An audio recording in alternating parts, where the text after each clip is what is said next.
Hello friends, नमस्कार। मैं सपना रानी और आपका फिर से स्वागत है मंथन आईक्यू के इस नए वीडियो में। जैसा कि आप लोग जानते हैं कि 17वीं बीपीएससी प्री परीक्षा 30 सितंबर को होनी है। इसके लिए हमने एक कार्यक्रम स्टार्ट किया जिसका नाम है 17वीं बीपीएससी टेस्ट सीरीज। ये जो हमारा कार्यक्रम है टेस्ट सीरीज का, ये 30 सितंबर तक लगातार चलेगी और हमने एक टेस्ट करा दी है। अगर जिस भी फ्रेंड्स ने अभी तक की वो वीडियो नहीं देखी है तो उन सभी फ्रेंड्स से मेरा आग्रह है कि वो वीडियो एक बार ज़रूर से ज़रूर देख लें।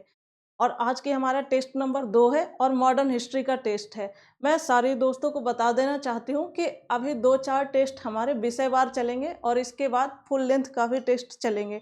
तो चलिए आज बिना देर किए हुए आज की हम इस सेशन को स्टार्ट करते हैं। आज के सेशन में जो हमारा पहला प्रश्न है उसको देखते हैं।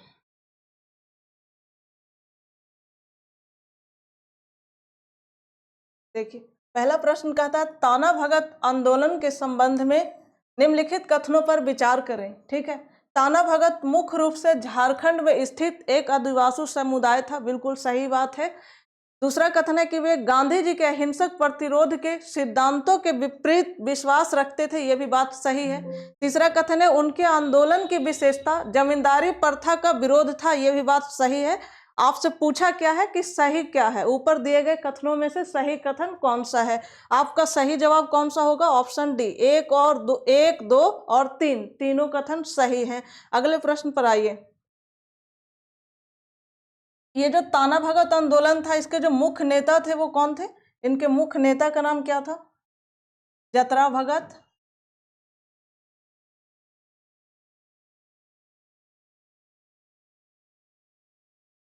जतरा भगत प्लस तुरिया भगत, इनके दो प्रमुख नेता थे। अगले प्रश्न पर आइए, प्रश्न नंबर 2।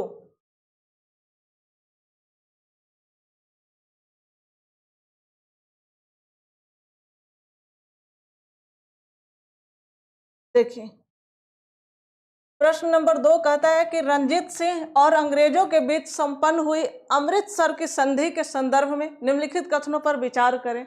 देखिए, पहला कथन है कि द्वितीय आंग्ल सिख युद्ध में हार के बाद रंजीत सिंह और अंग्रेजों के बीच समझौता हुआ। बिल्कुल ये गलत है, क्योंकि रंजीत सिंह की मृत्यु कब हो जा रही है? 1839 में इनकी मृत्यु हो गई।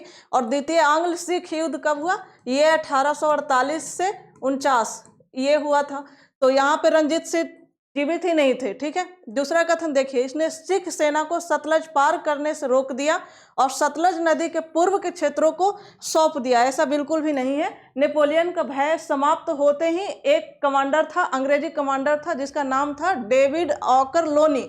इसने घोषणा कर दी कि सतलज पूर्व के क्षेत्र जो भी हैं वो अंग्रेजों के अधीन रहेंगे। और ये इस टाइम जो ये संधि होनी थी वो किसके बीच में होना था? तो चार्ल्स मेटकॉफ के समय होना था। ठीक है, चलिए, इसमें से दोनों कथन गलत है। आपका सही जवाब होगा ऑप्शन डी। ना तो एक सही है ना ही दो सही है। आपसे सही पूछा था, आपका सही जवाब है ऑप्शन डी, कोई सही नहीं है। अगले प्रश्न को देखिए, प्रश्न नंबर 3 देखिए। प्रश्न नंबर 3 कहता है निम्नलिखित कथनों पर विचार करें। कथन क्या है? कथन है संपूर्ण आयोग में अंग्रेज शामिल थे। एक बार देख लेते हैं कि इसमें क्या पूछा है। ऑप्शन एक बार देख लीजिए। इसमें कमीशन का नाम दिया गया है और ऊपर 2 लाइन का विवरण है। आपको पढ़कर बताना है कि किस कमीशन के बारे में वो विवरण है। ठीक है, देखिए,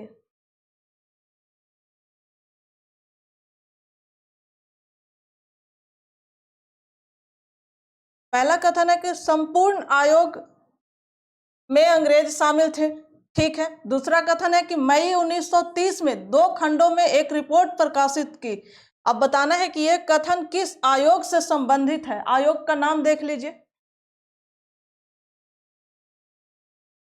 पहला है बम्बी गट्टन स्मिथ आयोग, नहीं, ये गलत है। ये किससे संबंधित था? ये मुद्रा और बैंकिंग से संबंधित था। ये मुद्रा और बैंकिंग से संबंधित था।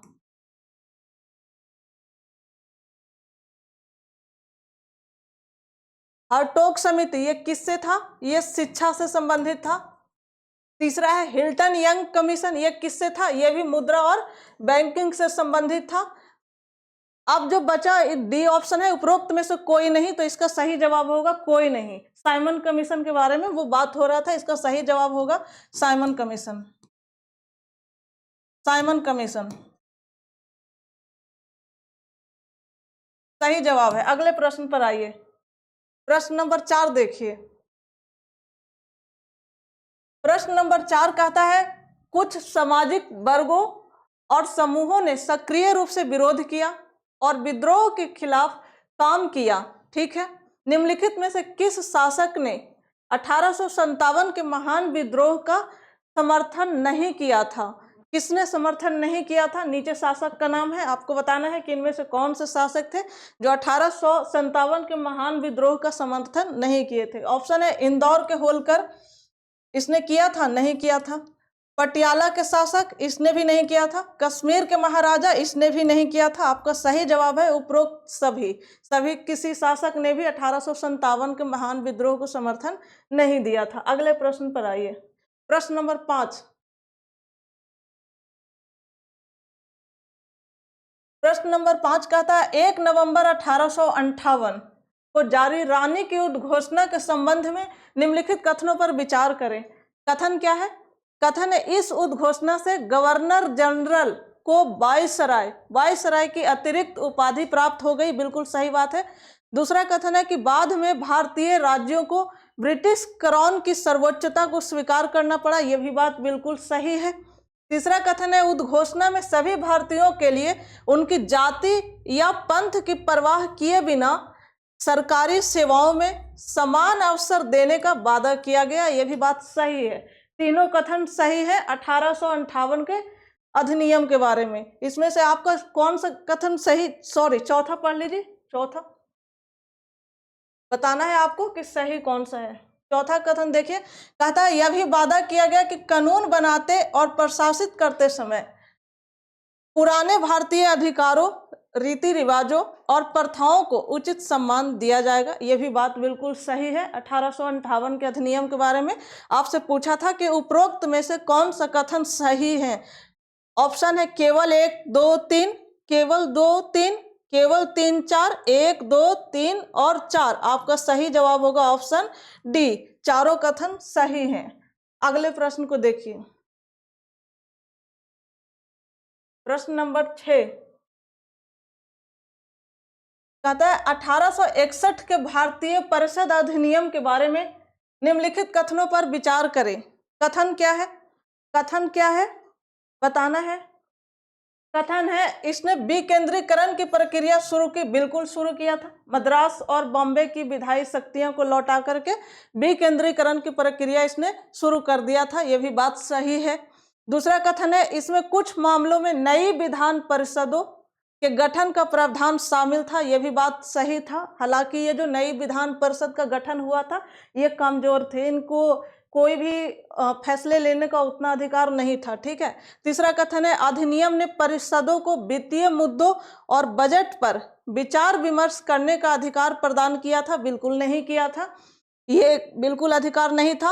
आपसे पूछा क्या है ऊपर दिए गए कथनों में से कौन सा सही है? केवल 1, 2, केवल 2 और 3, केवल 1, 1, 2 और 3, कौन सा सही है? ऑप्शन बी आपका सही जवाब है, ऑप्शन बी। अगले प्रश्न को देखिए। प्रश्न नंबर 7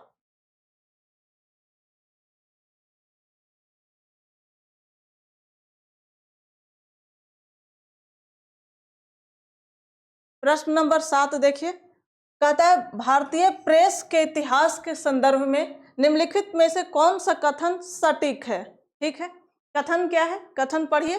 कथन है भारत में प्रिंटिंग प्रेस की शुरुआत का श्रेय फ्रांसीसी को दिया जाता है। नहीं, गलत है। फ्रांसीसी को नहीं, किसको दिया जाता है? पुर्तगाली को दिया जाता है। पुर्तगाली सही जवाब है। ठीक है। दूसरा है भारत में प्रकाशित प्रारंभिक पुस्तक जेम्स ऑगस्टस हिक्की द्वारा लिखी गई थी। नहीं, बिल्कुल नहीं, गोवा के जेसुएट द्वारा लिखी गई थी। किसके द्वारा सबसे पहले लिखा गया था?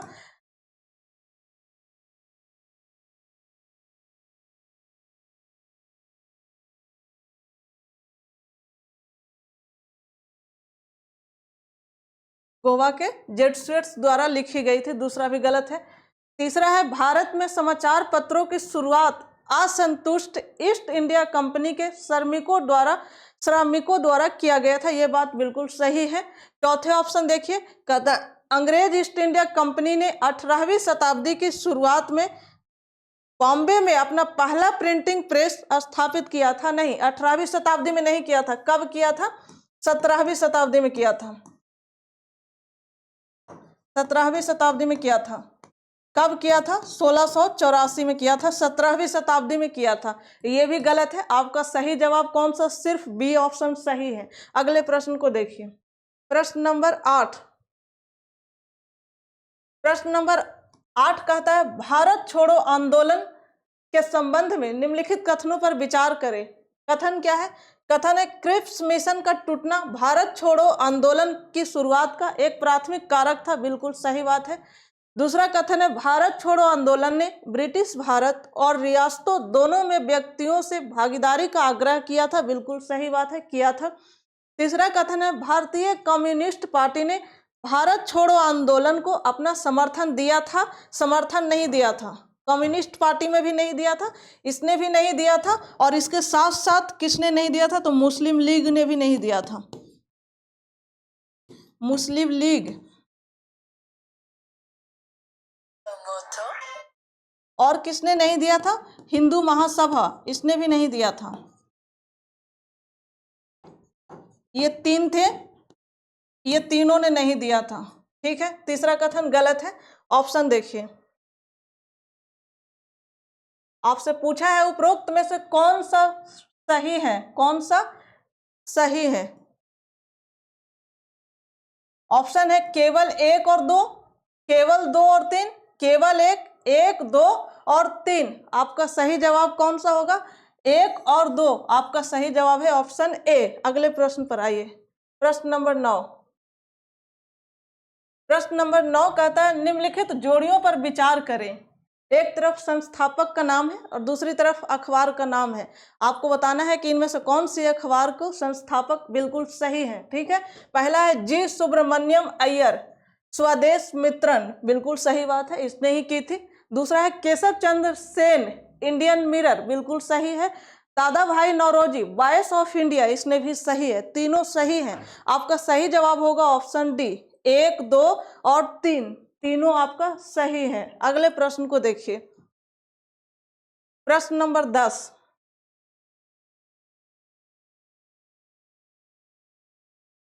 प्रश्न नंबर 10 कहता है, भारत में यूरोपीय विस्तार के संबंध में डचों की प्रारंभिक व्यापारिक चौकी कहां पर स्थापित की गई थी? आपको बताना है कि भारत में यूरोपीय विस्तार के संबंध में डचों की प्रारंभिक व्यापारिक चौकी कहां पर स्थापित की गई थी? ऑप्शन है सूरत, मसूलीपट्टनम, बॉम्बे, चंद्रनगर। कौन सा होगा? मसूलीपट्टनम में सबसे पहले। कब स्थापित किया था? 1605 में। मसूलीपट्टनम कहां पर पड़ता है? आंध्र प्रदेश में। ठीक है, अगले प्रश्न को देखिए, प्रश्न नंबर 11 कहता है, थियोसोफिकल आंदोलन, थियोसोफिकल आंदोलन के संबंध में निम्नलिखित कथनों पर विचार करें। कथन क्या है? कथन है, भारत में थियोसोफिकल आंदोलन का प्रारंभिक मुख्यालय मद्रास के बाहरी इलाके में स्थित अडियार में स्थापित किया गया था। यह बात बिल्कुल सही है, बिल्कुल सही बात है। दूसरा है, आंदोलन ने पुनर्जन्म और कर्म के हिंदू सिद्धांतों को अस्वीकार कर दिया था। नहीं, बल्कि जो प्रकृति के अस्पष्ट नियम है या फिर मानवीय क्षमताओं जो भी है उसको जानकारी प्राप्त करने पर उस पर जोर दिया था, इसने अस्वीकार नहीं किया था। ठीक है, दूसरा कथन आपका गलत है, पहला सही है। आपका पूछा है ऊपर दिए गए कथनों में से कौन सा सही है? केवल 1, केवल 2, 1 और 2 दोनों, उपरोक्त में से कोई नहीं। आपका सही जवाब होगा ऑप्शन ए, केवल 1। ठीक है, अगले प्रश्न देखिए, प्रश्न नंबर 12। 12 नंबर प्रश्न कहता है, मार्ले मिंटो सुधारों के संदर्भ में निम्नलिखित कथनों पर विचार करें। कथन क्या है? कथन है, राज्य सचिव ने ब्रिटिश संसद में घोषणा की कि इन सुधारों का प्राथमिक उद्देश्य स्वायत्त शासी निकाय स्थापित करना था। नहीं, ऐसा घोषणा उसने नहीं किया था। ये जो राज्य सचिव है ऐसा घोषणा नहीं किया था। दूसरा है, इंपीरियल विधान परिषद के सदस्यों के चुनाव में महत्वपूर्ण जमींदारों और ब्रिटिश पूंजीपतियों की भागीदारी पूरी तरह से निषिद्ध नहीं थी। ये बात बिल्कुल सही है। सही बात है। तीसरा कथन है सुधारों ने मुसलमानों के लिए अलग निर्वाचन क्षेत्रों की प्रथा शुरू की, ये भी बात बिल्कुल सही है। दो कथन सही है। देखिए ऑप्शन देखिए इसका, आपसे पूछा है कि ऊपर दिए गए कथनों में से कौन सा सही है।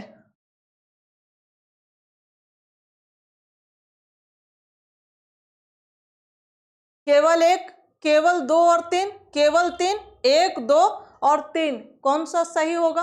आपका कौन सा सही है? दो और तीन आपका सही जवाब है ऑप्शन बी। अगले प्रश्न पर आइए।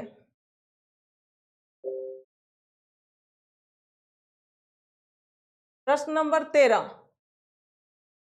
देखिए, 13 नंबर प्रश्न कहता है औपनिवेशिक शासन के दौरान ब्रिटिश आर्थिक नीतियों के आर्थिक प्रभावों के संदर्भ में निम्नलिखित कथनों पर विचार करें।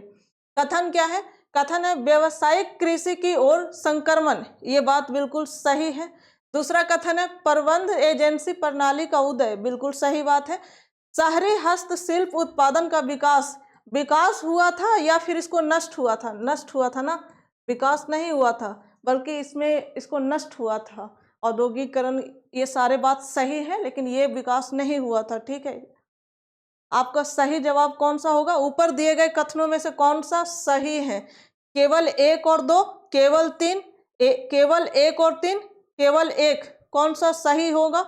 आपका सही जवाब होगा, सही जवाब आपसे सही पूछा है, एक और दो, सही जवाब है ऑप्शन ए। अगले प्रश्न पर आइए। प्रश्न नंबर 14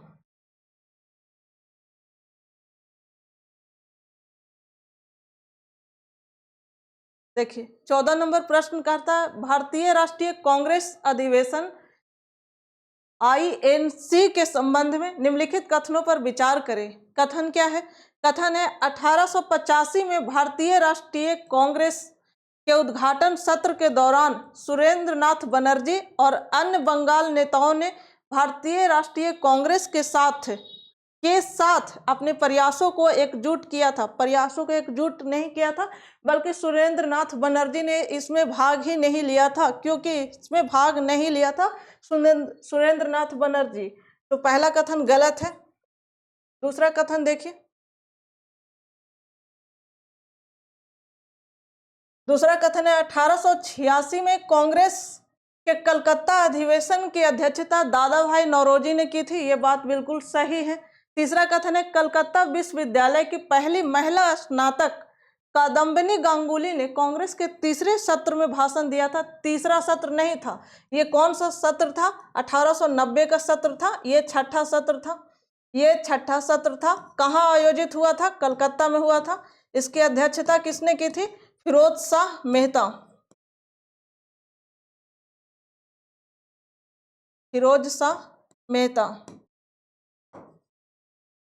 ठीक है, आपसे पूछा है ऊपर दिए गए कथनों में से कौन सा सही है।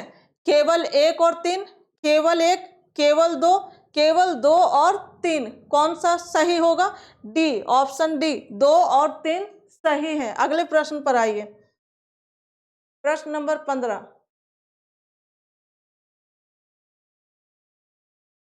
देखिए, प्रश्न नंबर 15 कहता है निम्नलिखित में से कौन सा 1854 के उड डिस्पैच की सिफारिशों का हिस्सा नहीं था? ठीक है, आपको चार कथन में बताना है कि कौन सा सही है। ठीक है, पहला कथन है कलकत्ता, बंबई और मद्रास में विश्वविद्यालयों की स्थापना, ये बात बिल्कुल सही था, ये प्रावधान था। दूसरा है स्कूलों को वित्तीय सहायता प्रदान करने के लिए अनुदान सहायता प्रणाली का कार्यान्वयन, बिल्कुल सही बात है। तीसरा बात है उच्च और मध्यम वर्ग के एक सीमित वर्ग की शिक्षा जिसके परिणाम स्वरूप बाद में नीचे की ओर निस्पंदन होता है, नहीं, ऐसा नहीं था, ये प्रावधान शामिल नहीं था। लेकिन आपका सही जवाब होगा ऑप्शन तीन। तीन आपका सही जवाब होगा।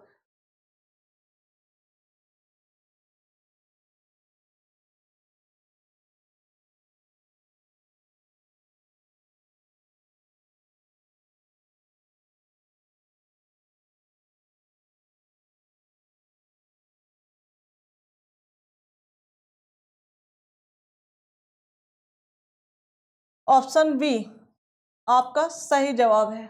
अगले प्रश्न को देखिए, प्रश्न नंबर 16। 16 नंबर प्रश्न कहता है निम्नलिखित में से कितने जोड़े सही सुमेलित नहीं है। ठीक है, बंगाल विभाजन 1905 बिल्कुल सही सुमेलित है। दूसरा है मुस्लिम लीग की स्थापना 1906 बिल्कुल सही सुमेलित है। तीसरा है सूरत विभाजन 1907 सही है। चौथा है भारत की राजधानी का कलकत्ता से दिल्ली स्थानांतरण 1909 नहीं 1911 गलत है। ऑप्शन देखिए,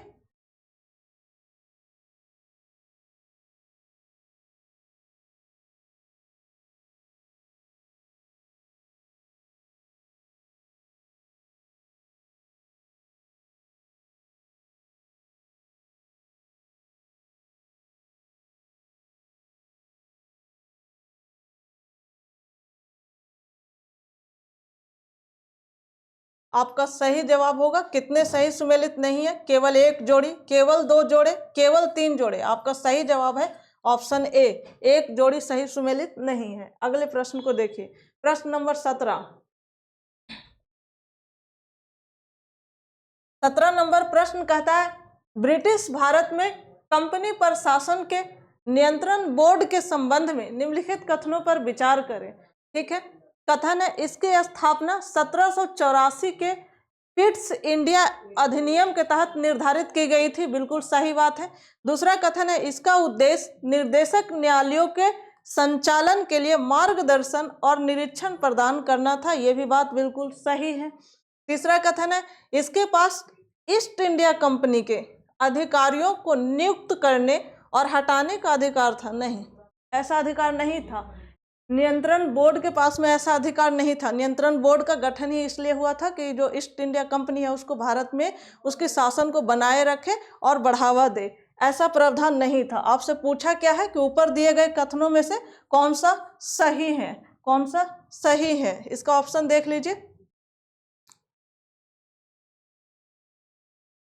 कौन सा सही होंगे। आपका दो और एक और दो सही है, एक और दो सही है। आपका सही जवाब है ऑप्शन ए। अगले प्रश्न पर आइए,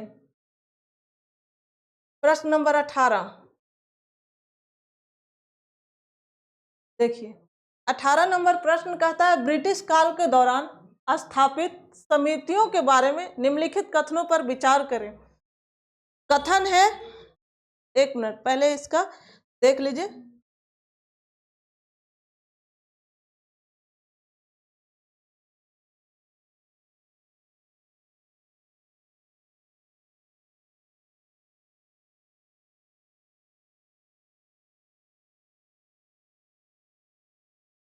ठीक है। देखिए पहला कथन है 1918 में सर सिडनी रॉलेट समिति की सिफारिशों में प्रेस की स्वतंत्रता पर कठोर सीमाएं प्रस्तावित की गई थी, बिल्कुल सही बात है, पहला कथन सही है। दूसरा देखिए, सर तेज बहादुर सप्रू की अध्यक्षता वाली प्रेस समिति के सुझावों के आधार पर 1908 और 1910 के प्रेस अधिनियम को रद्द कर दिया गया था, बिल्कुल सही बात है, सही है। तीसरा है संविधान सभा द्वारा परिभाषित मौलिक अधिकारों के संदर्भ में प्रेस कानूनों की जांच करने के लिए मार्च 1947 में प्रेस जांच समिति की स्थापना की गई थी, बिल्कुल सही बात है।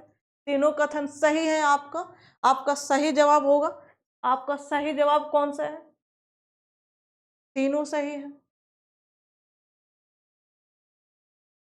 ऑप्शन डी आपका सही जवाब है, ऑप्शन डी, एक दो और तीन, तीनों कथन सही है। अगले प्रश्न पर आइए, 19 नंबर प्रश्न देखिए,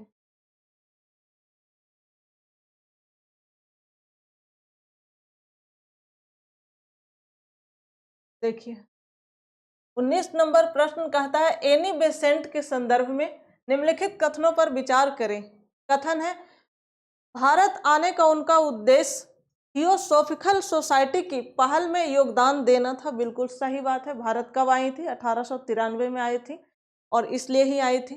दूसरा कथन है अपने प्रकाशनों न्यू इंडिया और कॉमनवेल्थ के माध्यम से उन्होंने एक व्यापक अभियान शुरू किया, बिल्कुल सही बात है। तीसरा कथन है उन्होंने भारतीय राष्ट्रीय कांग्रेस की पहली महिला अध्यक्ष होने का गौरव हासिल किया। बिल्कुल सही बात है, भारतीय राष्ट्रीय कांग्रेस की पहली महिला अध्यक्ष एनी बेसेंट। लेकिन अगर आपसे भारतीय पूछे कि बताओ कि भारतीय राष्ट्रीय कांग्रेस की पहली भारतीय महिला अध्यक्ष कौन थी, तो वो सरोजनी नायडू थी। ठीक है, अगले प्रश्न को इसका देख लीजिए कौन सा सही है। सही पूछा है तो आपका सही कौन सा है? केवल 1 और 2, केवल 2 और 3, 1, 2 और 3, केवल 1 और 3, तीनों कथन सही है। आपका सही जवाब है ऑप्शन सी। अगले प्रश्न पर आइए, देखिए 20 नंबर प्रश्न देखिए, कहता है 1917-19 के दौरान अंग्रेजों के खिलाफ कुकी विद्रोह का प्राथमिक कारण था। ठीक है, कथन देखिए, कथन है प्रतिबंधात्मक वन कानून लागू करना, नहीं। दूसरा कथन है अंग्रेजों द्वारा श्रमिक भर्ती नीतियों का कार्यान्वयन, ठीक है, ये बिल्कुल सही है। तीसरा कथन है धार्मिक मामलों में हस्तक्षेप, नहीं है। चौथा कथन है अंग्रेजों द्वारा भू राजस्व नीतियों का अनुप्रयोग, नहीं। इसका ये जो कुकी आंदोलन है, कुकी विद्रोह है, ये मुख्य रूप से पूर्वोत्तर क्षेत्रों में चलाई गई थी, मुख्य रूप से मणिपुर में। यहाँ इसमें क्या था कि जबरदस्ती जो श्रमिक थे, जो जनजातीय समुदाय थे, उसमें सेना में भर्ती करना, इसका विद्रोह के लिए ही चलाया गया था। तो सही जवाब होगा ऑप्शन बी। अगले प्रश्न को देखिए, 21 नंबर प्रश्न देखिए, कहता है निम्नलिखित कथनों पर विचार करें। कथन क्या है? कथन है ब्रिटिश प्रभुत्व के रूप में भारत का दर्जा 1947 में समाप्त हो गया, नहीं, गलत है। दूसरा कथन है नेहरू रिपोर्ट ने ब्रिटिश राष्ट्रमंडल के भीतर भारत के लिए डोमिनियन दर्जे का प्रस्ताव रखा, बिल्कुल सही बात है। नेहरू रिपोर्ट कब आया था? 1928। ठीक है। तीसरा कथन है कैबिनेट मिशन योजना के तहत ब्रिटिश सरकार ने पहली बार भारत के प्रभुत्व के अधिकार को मान्यता दी, नहीं, इससे पहले क्रिप्स मिशन में भी था। तीसरा कथन गलत है। चौथे देखिए, आपको बताना है कि कौन सा सही है, तीनों कथन में से कौन सा सही है। केवल 1 और 2, केवल 2, केवल 1 और 3, 1, 2 और 3, आपका सही जवाब है ऑप्शन बी, केवल 2 सही है। अगले प्रश्न को देखिए, 22 नंबर प्रश्न देखिए। 22 नंबर प्रश्न कहता है वार्नाक्यूलर प्रेस अधिनियम 1878 के संबंध में निम्नलिखित कथनों पर विचार करें। कथन क्या है? कथन है इसके प्रावधान विशेष रूप से भारतीय भाषाओं में प्रकाशित समाचार पत्रों पर लक्षित थे, बिल्कुल सही बात है, ये बिल्कुल सही बात है। दूसरा कथन देखिए, दूसरा कथन कहता है इसने सरकार को किसी समाचार पत्र के प्रिंटिंग प्रेस और अन्य संसाधनों को जब्त करने का अधिकार दिया। ठीक है, यदि उसने देशद्रोही सामग्री का प्रसार करते हुए पाया गया। ठीक है, ये भी बात बिल्कुल सही है, ऐसा प्रावधान था। तीसरा कथन है लॉर्ड लिंटन ने 1881 में वार्नाक्यूलर प्रेस एक्ट को निरस्त कर दिया, नहीं, ये निरस्त करने वाला कौन था? ये लॉर्ड लिंटन नहीं, बल्कि लॉर्ड रिपन था, लॉर्ड रिपन। ठीक है, सही जवाब होगा यहाँ पे लॉर्ड रिपन। देखिए, आपसे पूछा है ऊपर दिए गए कथनों में से कौन सा सही है, आपको बताना है कि सही कौन सा है। ऑप्शन देखिए,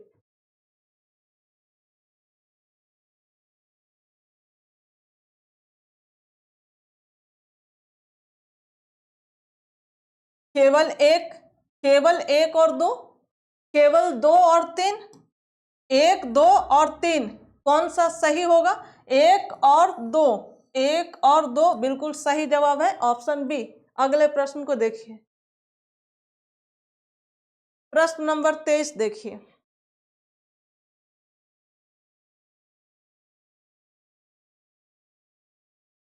कहता है भारतीय कम्युनिस्ट पार्टी के बारे में निम्नलिखित कथनों पर विचार करें। ठीक है, कथन क्या है? कथन है भारतीय कम्युनिस्ट पार्टी की स्थापना 1925 में कानपुर में हुई थी, बिल्कुल सही बात है।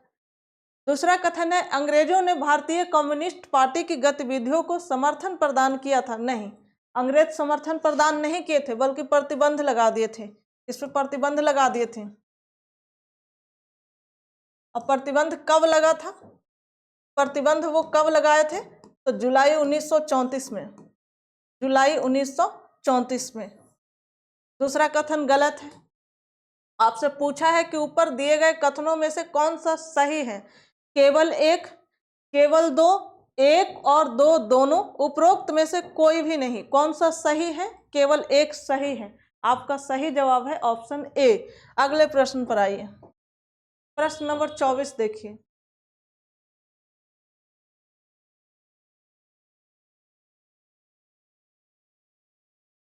चौबीस नंबर प्रश्न कहता है भारत में अन्य यूरोपीय शक्तियों के विरुद्ध अंग्रेजों की सफलता में योगदान देने वाले प्रमुख कारकों निम्नलिखित में से कौन से थे? ठीक है, कथन पढ़िए। कथन है इंग्लिश ईस्ट इंडिया कंपनी का पूर्ण सरकारी स्वामित्व नहीं, इसका पूर्ण सरकारी स्वामित्व नहीं था। यह किसका था? एकमात्र ऐसा कंपनी था। वो कंपनी कौन सा था? फ्रांसीसियों की वो कंपनी था, अंग्रेजों का वो नहीं था। ठीक है, पहला कथन गलत है।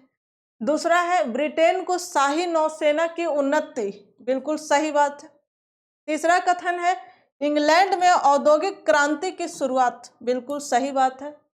चौथा कथन है ब्रिटेन द्वारा अपने युद्धों को वित्त पोषण के लिए ऋण बाजारों का उपयोग, बिल्कुल सही बात है। चौथा कथन सही है।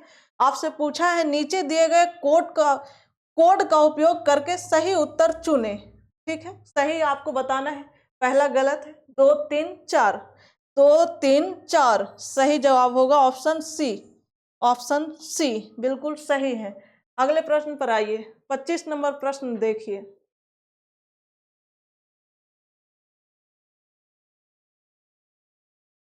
देखिए 25 नंबर प्रश्न कहता है कि ब्रिटिश भारत में शिक्षा प्रणाली के प्रशासनिक दृष्टिकोण के संबंध में अधोमुखी निस्पंदन सिद्धांत प्रयास करता है।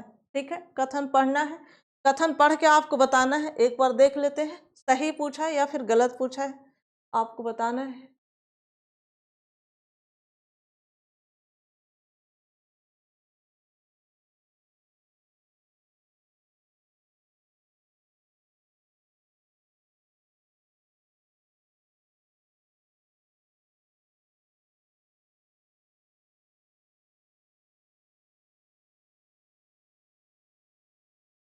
देखिए पहला कथन है उच्च और मध्यम वर्ग के चुनिंदा व्यक्तियों को शिक्षित करने के लिए धन आवंटित करना, जिससे वे जनता के बीच शिक्षा और समकालीन आदर्शों का प्रसार कर सके। ठीक है। दूसरा कथन है समान आबादी के लिए अनुकूलित सामग्री और भाषाओं के साथ धार्मिक रूप से उन्मुख प्राच्य शिक्षा प्रदान करना। नहीं। तीसरा कथन देखिए सार्वजनिक विश्वविद्यालयों और वित्तीयन के माध्यम से जनता को सीधे शिक्षित करना, सीधे शिक्षित करना। नहीं, गलत है। तीसरा देखिए, सॉरी, ऑप्शन डी देखिए अपने परिवारों के भीतर आधुनिक विचारों और शिक्षा के प्रसार को सुविधाजनक बनाने के लिए महिलाओं के शिक्षा की वकालत। नहीं, गलत है। आपका सही, सिर्फ सही कौन सा होगा? ऑप्शन ए, ऑप्शन ए आपका सही है।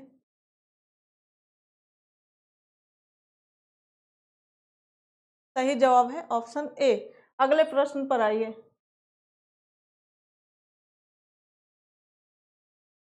26 नंबर प्रश्न देखिए। कहता है कांग्रेस सोशलिस्ट पार्टी सीएसपी के संदर्भ में निम्नलिखित कथनों पर विचार करें। कथन क्या है? कथन है कांग्रेस सोशलिस्ट पार्टी सीएसपी की स्थापना 1934 में जयप्रकाश नारायण और आचार्य नरेंद्र देव के नेतृत्व में हुई थी। बिल्कुल सही बात है। आपको बता दें कि इसमें अध्यक्ष के पद पर कौन थे? ये अध्यक्ष थे और जयप्रकाश नारायण सचिव थे।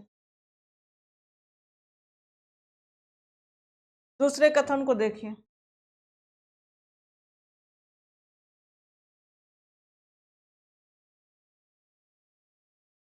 दूसरा कथन कहता है इसने द्वितीय विश्व युद्ध में अंग्रेजों का समर्थन करने का पुरजोर विरोध किया, ठीक है, और इसके बजाय भारत की स्वतंत्रता के लिए क्रांतिकारी जन संघर्ष की वकालत की। बिल्कुल सही बात है, सही है।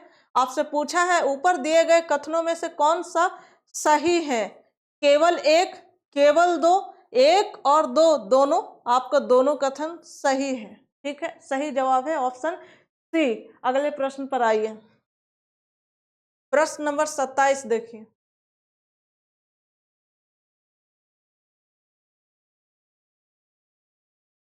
कहता है 1813 के चार्टर अधिनियम के संबंध में निम्नलिखित कथनों पर विचार करें।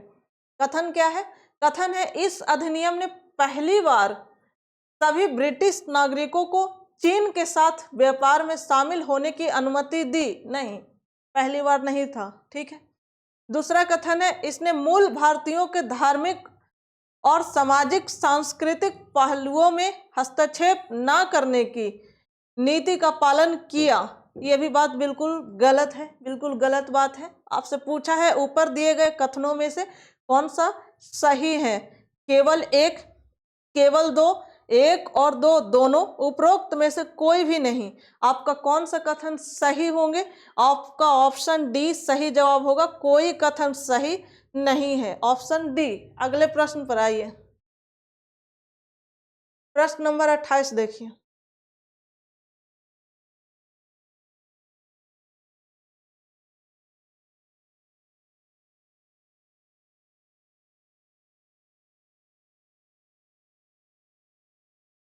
देखिए 28 नंबर प्रश्न कहता है निम्नलिखित में से किस पुर्तगाली वायसराय ने गोवा पर कब्जा करने का नेतृत्व किया और फारस की खाड़ी में होर्मुज से लेकर मलाया में मलक्का तक, साथ ही इंडोनेशिया में मसाला द्वीपों तक पूरे एशियाई तट पर पुर्तगाली वर्चस्व स्थापित किया। ये करने वाला कौन था? Francisco de Almeida, Francisco de Albuquerque, Nino de Cunha, Vasco da Gama. ये करने वाला कौन था? अल्बुकर्क था, ठीक है। कौन था? अल्फांसो डी अल्बुकर्क, ठीक है। आपका सही जवाब है ऑप्शन बी। अगले प्रश्न पर आइए।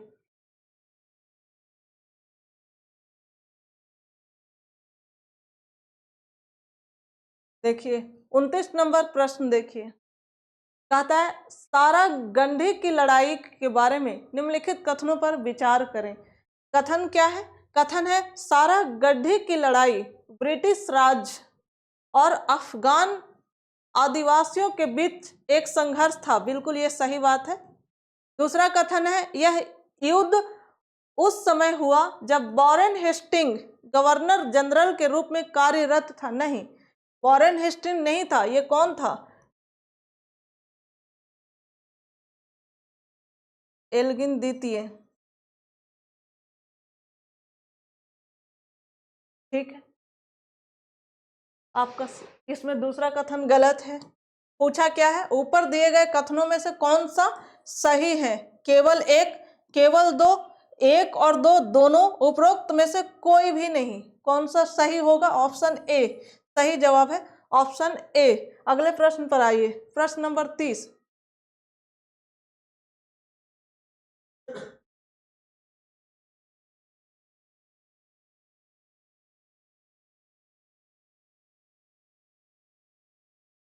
देखिए 30 नंबर प्रश्न कहता है निम्नलिखित जोड़ियों पर विचार करें, ठीक है। कथन क्या है? इंडियन लिंग केटी तेलक, पूना सार्वजनिक सभा एमजी रनाडे, सही है। East India association Anand Mohan Bose, नहीं।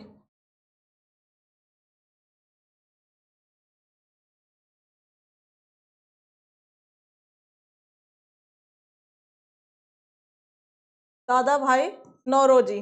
आपका कौन सा गलत होगा? पूछा है आपसे सही सुमेलित है। कितने सही सुमेलित हैं? केवल दो, केवल तीन, केवल दो और तीन, एक, दो और तीन, केवल दो। आपका केवल दो सही सुमेलित है। अगले प्रश्न पर आइए। ऑप्शन ए सही जवाब है। अगले प्रश्न पर आइए। 31 नंबर प्रश्न देखिए। कहता है भारत में ब्रिटिश सत्ता के आगमन को ध्यान में रखते हुए भारत में सहायक गठबंधन के संबंध में निम्नलिखित में से कौन सा गलत है। ठीक है, गलत पूछा है। कथन है भारतीय शासक अपने दरबार में एक ब्रिटिश रेजिडेंट की उपस्थिति स्वीकार करने के लिए बाध्य थे। बिल्कुल सही बात है। ये कब आया था, सहायक संधि कब आया था? ये बेलेजली के समय आया था। ये लाने वाला कौन था? बेलेजली था। लेकिन ऐसा नहीं है कि ये बेलेजली के समय शुरुआत में आया था। जो मराठों जो भाड़े पर जो सैनिक देते थे वो भी कहीं ना कहीं सहायक संधि में ही आता था। ठीक है। दूसरा कथन है भारतीय शासकों को ब्रिटिश रेजिडेंट के मार्गदर्शन में प्रशासनिक निर्णय लेने की आवश्यकता थी। नहीं, इसकी मार्गदर्शन में कोई आवश्यकता नहीं थी, ये जबरदस्ती था। ठीक है, तो दूसरा कथन गलत है। तीसरा है मित्र भारतीय शासकों को रख रखाव की लागत वहन करते हुए अपने क्षेत्र के भीतर ब्रिटिश सेना की अस्थायी तैनाती की अनुमति देने के लिए मजबूर किया गया था। बिल्कुल सही बात है, मजबूर कर दिया गया था। कौन सा सही जवाब होगा आपका? एक कथन और है।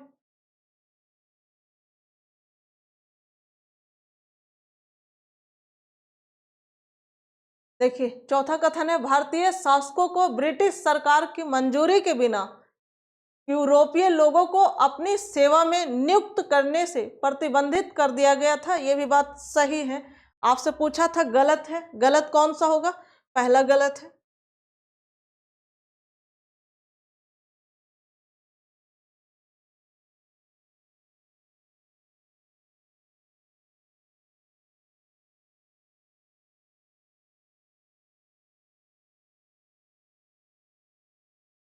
दूसरा आपका सही जवाब है ऑप्शन बी। अगले प्रश्न पर आइए।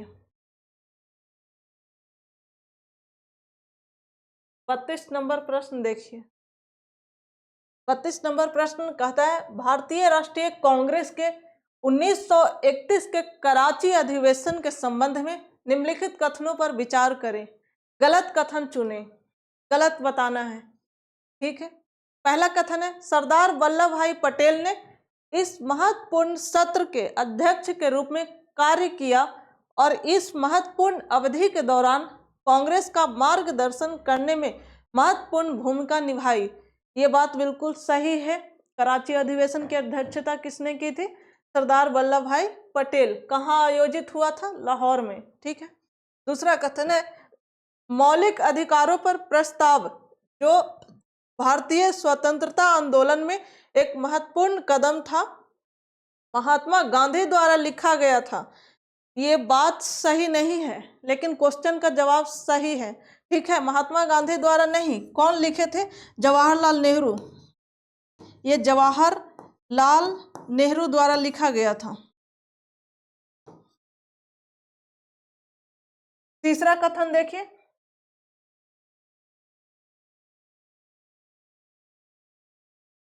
तीसरा कथन है सत्र में गांधी इरविन समझौते का समर्थन किया।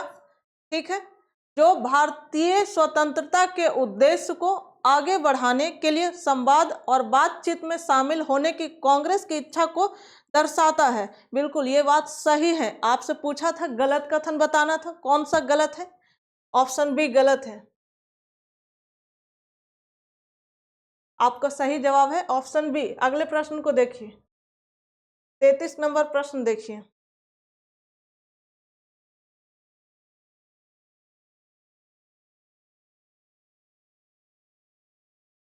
देखिए, कहता है भारत के राजनीतिक एकीकरण के संबंध में रियासतों के एकीकरण के संबंध में निम्नलिखित कथनों पर विचार करें। कथन क्या है? कथन देखिए। कथन है माउंटबेटन योजना के अनुसार रियासतों को अपनी स्वतंत्रता बनाए रखने या भारत या पाकिस्तान में शामिल होने के बीच चयन करने का विकल्प दिया गया था। ये बात बिल्कुल सही है। माउंटबेटन योजना में ऐसी प्रावधान थी। दूसरा कथन है 1947 में हैदराबाद के भारत में विलय को अंतिम रूप दिया गया? नहीं।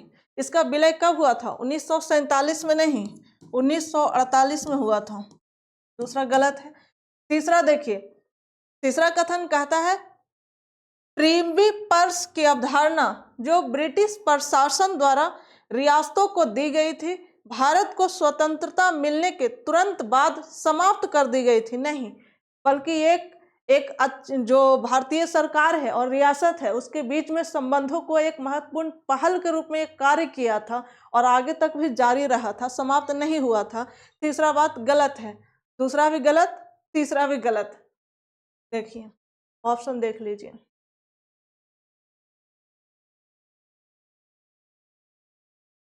सही कौन सा होगा? केवल एक। पहला कथन सही है। अगले प्रश्न को देखिए।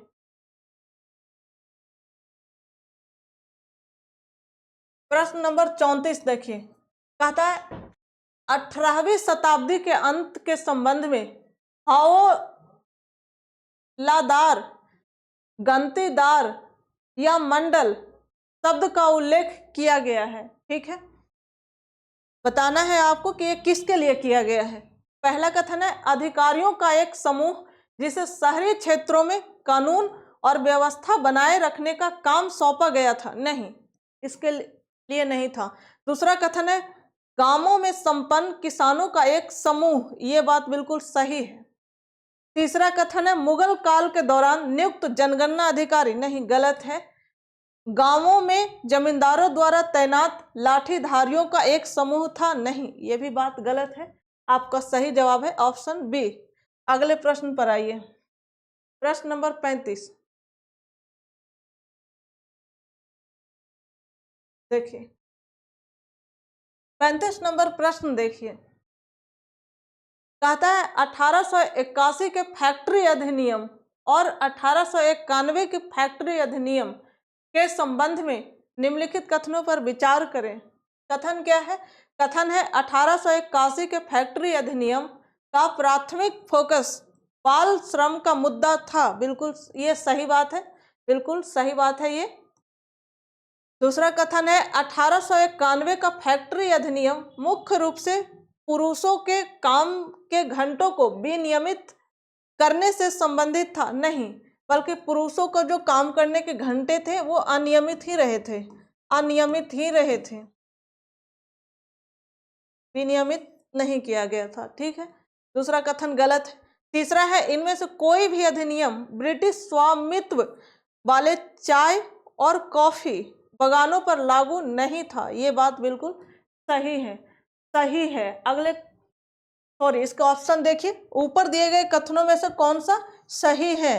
केवल एक, केवल एक और तीन, केवल दो और तीन, एक, दो और तीन, कौन सा सही होगा? एक और तीन, एक और तीन, ऑप्शन बी सही जवाब है। अगले प्रश्न पर आइए। 36 नंबर प्रश्न देखिए,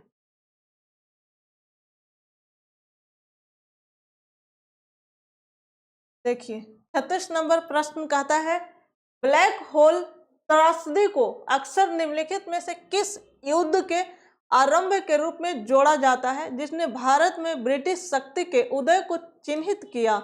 ठीक है, देखिए ऑप्शन है पलासी की लड़ाई, बक्सर की लड़ाई, बांडीवास की लड़ाई, सराय घाट की लड़ाई। सही जवाब होगा पलासी की लड़ाई। कहा जाता है कि जो पलासी की लड़ाई है अंग्रेजों को भारत में खड़ा होने की वो जगह दिया, लेकिन बक्सर को जो युद्ध था वो बंगाल का स्वामी बना दिया। वो पलासी की लड़ाई में वो पैर रखने की जगह दिया, लेकिन बक्सर की लड़ाई ने पूरी तरह से वो स्वामी बना दिया। ठीक है, तो यहाँ जवाब सही होगा पलासी की लड़ाई। ठीक है, अगले प्रश्न को देखिए। 37 नंबर प्रश्न देखिए, कहता है 1784 के किट्स इंडिया अधिनियम के संदर्भ में निम्नलिखित कथनों पर विचार करें। कथन क्या है? कथन देखिए, कथन है इस अधिनियम ने भारत से संबंधित मामलों में निर्देशक न्यायालय को मार्गदर्शन और पर्यवेक्षण प्रदान करने के लिए नियंत्रण बोर्ड की स्थापना की। बिल्कुल सही बात है, नियंत्रण बोर्ड की स्थापना 1784 के पिट्स इंडिया अधिनियम के तहत हुआ था। सही बात है। दूसरा कथन है इस अधिनियम ने वास्तव में गवर्नर जनरल की परिषद के आकार में वृद्धि की, नहीं वृद्धि नहीं, कमी किया था। गवर्नर जनरल के 4 सदस्यों को घटा करके 3 कर दिया था। 4 से कितना कर दिया था? 4 से 3 कर दिया था। ठीक है, दूसरा कथन गलत है। तीसरा है, इस अधिनियम के तहत कंपनी ने भारत में ब्रिटिश अधिकारियों को नियुक्त करने और बर्खास्त करने का अधिकार खो दिया। नहीं, ऐसी बात नहीं था। ठीक है, पूछा है ऊपर दिए गए कथनों में से कौन सा सही है? केवल एक और 3, केवल 2 और 3, 1, 2 और 3, कौन सा सही है? केवल एक सही है। आपका सही जवाब है ऑप्शन ए। अगले प्रश्न पर आइए।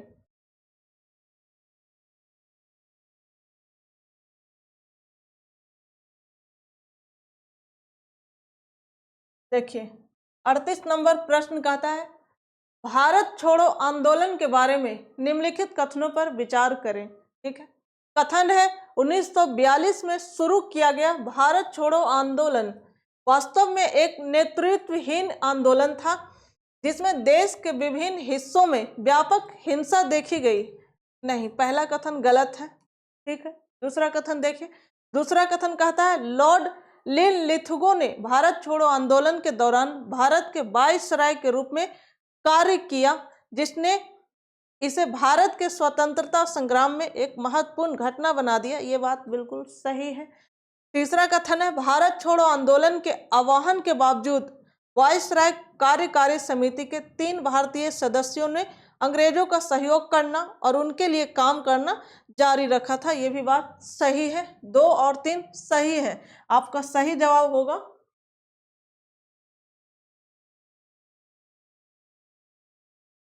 आपको बताना है ऊपर दिए गए कथनों में से कौन सा सही है। कौन सा सही है? 2 और 3 सही जवाब है ऑप्शन सी। अगले प्रश्न पर आइए। 39 नंबर प्रश्न देखिए। देखिए कहता है, स्वतंत्रता संग्राम के संबंध में लाला लाजपत राय निम्नलिखित में से किस संगठनों से जुड़े थे? पहला है सोशल सर्विस लीग, नहीं गलत है, इससे जुड़े नहीं थे। इससे कौन थे? नारायण मल्हार जोशी। दूसरा कथन है अमेरिका की होम रूल लीग, बिल्कुल सही बात है, इससे जुड़े हुए थे। और इसकी स्थापना कहाँ हुई थी? अमेरिका के न्यूयॉर्क शहर में हुआ था। इसकी स्थापना न्यूयॉर्क में किया गया था। ठीक है, servant of the people society, ये बात भी बिल्कुल सही है, इसकी भी स्थापना किए थे। इसकी स्थापना कहाँ हुई थी? लाहौर में किए थे।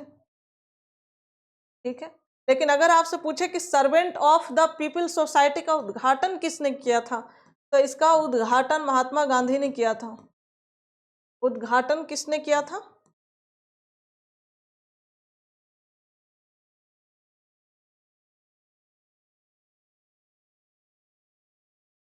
महात्मा गांधी ने किया था। तो इससे 2 और 3 आपका सही जवाब है ऑप्शन सी। 2 और 3 सही है। अगले प्रश्न पर आइए। 39 नंबर प्रश्न देखिए, सॉरी 40 नंबर प्रश्न देखिए। कहता है, रैयतवाड़ी व्यवस्था के बारे में निम्नलिखित में से कौन सा कथन गलत है? ठीक है, राजस्व निर्धारण में राजस्व निर्धारण से पूर्व भूमि का सर्वेक्षण किया गया था। ठीक है, प्रत्येक पंजीकृत भूमिधारक को भूमि गिरवी रखने या बेचने का अधिकार था। ठीक है, बिल्कुल सही बात है। रैयतवाड़ी व्यवस्था लागू होने के बाद दक्षिण भारत में किराएदार में उल्लेखनीय कमी आई नहीं। ऐसा कोई उल्लेखनीय कमी देखने को नहीं मिला था। ऐसा निश्चित तौर पे ऐसा स्पष्ट रूप से इस चीज को नहीं देखा गया था। ठीक है, चौथा कथन है, भू राजस्व बंदोबस्त सीधे कृषकों के साथ किया जाता था। बिल्कुल सही बात है। तीसरा कथन गलत है। आपको बताना है कि सही कौन सा है। ठीक है, केवल 1 और 4, केवल 2 और 3, केवल 3, 1, 2 और 3, कौन सा सही है?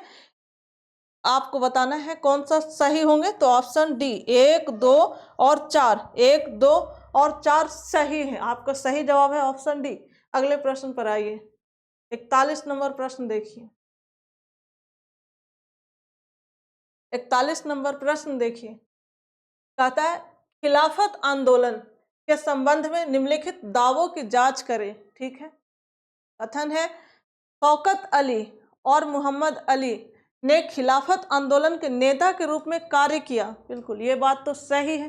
दूसरा कथन देखिए, आंदोलन का प्राथमिक उद्देश्य पूर्व ऑटोमन साम्राज्य में मुस्लिम पवित्र स्थलों पर खलीफा के अधिकार की रक्षा के लिए ब्रिटिश सरकार पर दबाव डालना था। यह भी बात बिल्कुल सही था। तीसरा कथन देखिए, कहता है खिलाफत आंदोलन को असहयोग आंदोलन में समाहित कर लिया गया था। यह भी बात सही था, और इस बात को मांग किसने की थी? महात्मा गांधी ने। महात्मा गांधी ने। ठीक, पूछा है ऊपर दिए गए कथनों में से कौन सा सही है? कौन सा सही है? केवल एक, केवल एक और तीन, केवल दो और तीन, एक, दो और तीन, तीनों कथन सही है। सही जवाब है ऑप्शन डी। अगले प्रश्न पर आइए। प्रश्न नंबर 42 देखिए।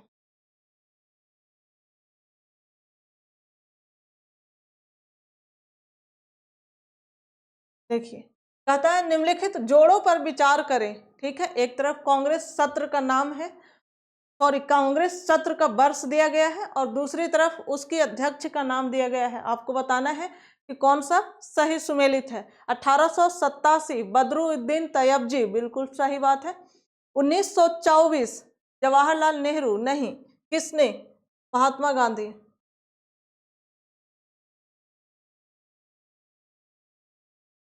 और कहाँ किए थे? बेलगांव। बेलगांव कहाँ है? कर्नाटक में। ये पहला गांव में कांग्रेस का अधिवेशन था। तीसरा है 1938 महात्मा गांधी, नहीं, ये कहाँ हुआ था? ये हरिपुरा में हुआ था, और ये महात्मा गांधी नहीं थे। ये कौन थे? सुभाष चंद्र बोस।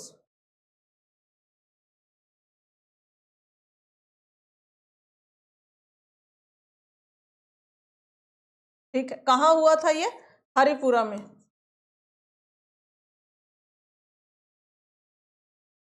दो गलत है, तीन गलत है। आपसे सही सुमेलित कितने हैं? एक, केवल एक सही जवाब है ऑप्शन ए। अगले प्रश्न पर आइए। 43 नंबर प्रश्न देखिए। 1911 के दिल्ली दरबार के संबंध में निम्नलिखित कथनों पर विचार करें। ठीक है, कथन है इसका आयोजन किंग जॉर्ज पंचम के राज्य अभिषेक का जश्न मनाने के लिए किया गया था। बिल्कुल सही बात है। दूसरा कथन देखिए, दूसरा कथन है दरबार से जुड़े समारोह, परंपराएं और जुलूस पूरी तरह से ब्रिटिश थे, जिनमें कोई भारतीय तत्व शामिल नहीं था। यह बात बिल्कुल गलत है। ऐसी बात नहीं थी कि उसमें भारतीय तत्व शामिल नहीं थे, उसमें भारतीय तत्व भी शामिल थे। ठीक है, आपका सही जवाब होगा केवल एक।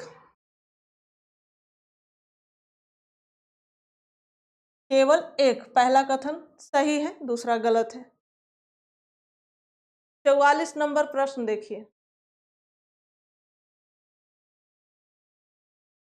कहता है अहमदाबाद मिल हड़ताल के संदर्भ में निम्नलिखित कथनों पर विचार करें। कथन है हड़ताल के पीछे मुख्य रूप से प्लेग बोनस की समाप्ति थी, जो परंपरागत रूप से संकट के समय श्रमिकों को दिया जाता था। बिल्कुल, ये बात बिल्कुल सही है। ठीक है, दूसरा कथन देखिए। कहता है इस हड़ताल ने गांधी जी द्वारा भारतीय राष्ट्रीय आंदोलन के भीतर विरोध की एक विधि के रूप में भूख हड़ताल के प्रारंभिक उपयोग को चिन्हित किया। ये बात बिल्कुल सही है। महात्मा गांधी का पहला भूख हड़ताल था ये अहमदाबाद मिल हड़ताल। ठीक है, और ये कब हुआ था?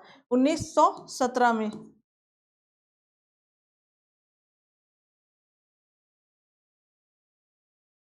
कितने कथन सही है? दोनों कथन सही है। आपका सही जवाब होगा ऑप्शन सी, एक और दो, दोनों कथन सही है। अगले प्रश्न पर आइए। 45 नंबर प्रश्न देखिए।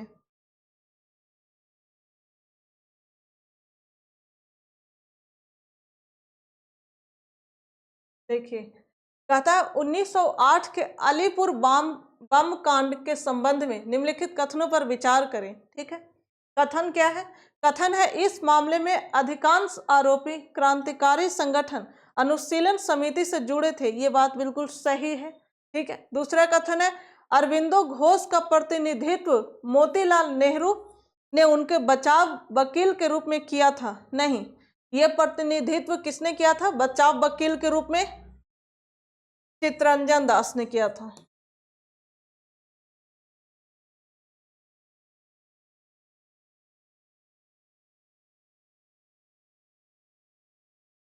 आपको सही बताना है। कौन सा सही है?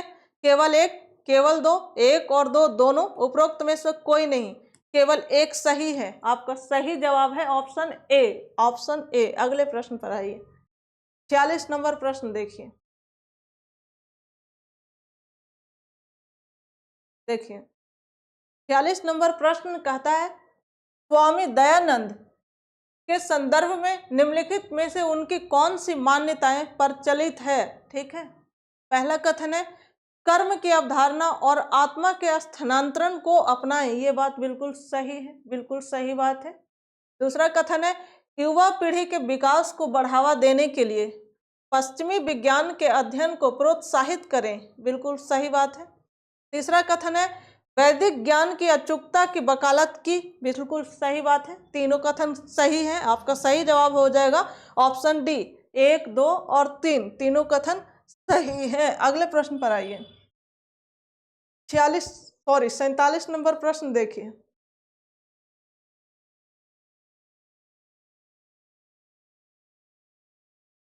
कहता है 1946 में गठित अंतरिम सरकार से संबंधित निम्नलिखित बिंदुओं पर विचार करें। ठीक है।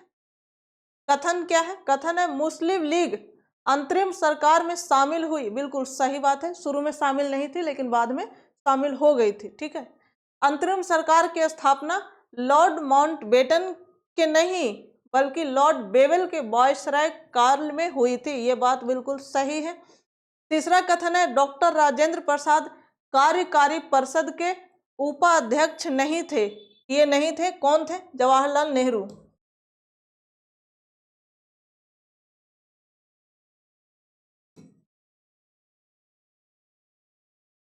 ठीक है। पूछा है ऊपर दिए गए कथनों में से कौन सा सही नहीं है? तीनों कथन सही है। हमारा तीनों कथन सही है।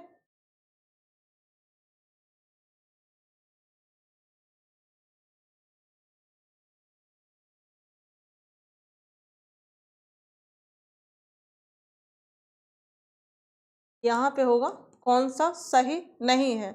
आपका सही जवाब होगा, सॉरी सही है 1, 2 और 3 तीनों कथन सही है। अगले प्रश्न को देखिए।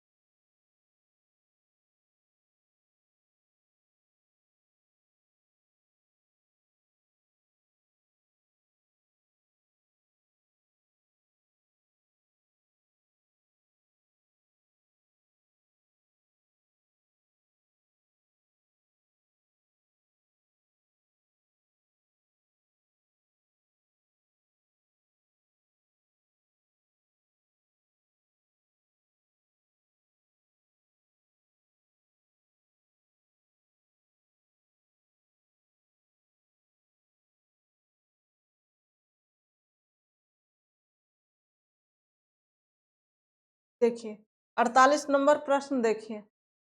कहता है 1916 के लखनऊ अधिवेशन के संदर्भ में निम्नलिखित कथनों पर विचार करें। ठीक है। कथन क्या है? कथन है लोकमान्य तिलक और मदन मोहन मालवीय ने कांग्रेस लीग समझौतों को सुविधाजनक बनाने में महत्वपूर्ण भूमिका निभाई। नहीं, मदन मोहन मालवीय ने इसका विरोध किया था। अगर यहाँ पे मुख्य रूप से पूछे कि किसने भूमिका निभाई थी तो लोकमान्य तिलक और मोहम्मद अली जिन्ना।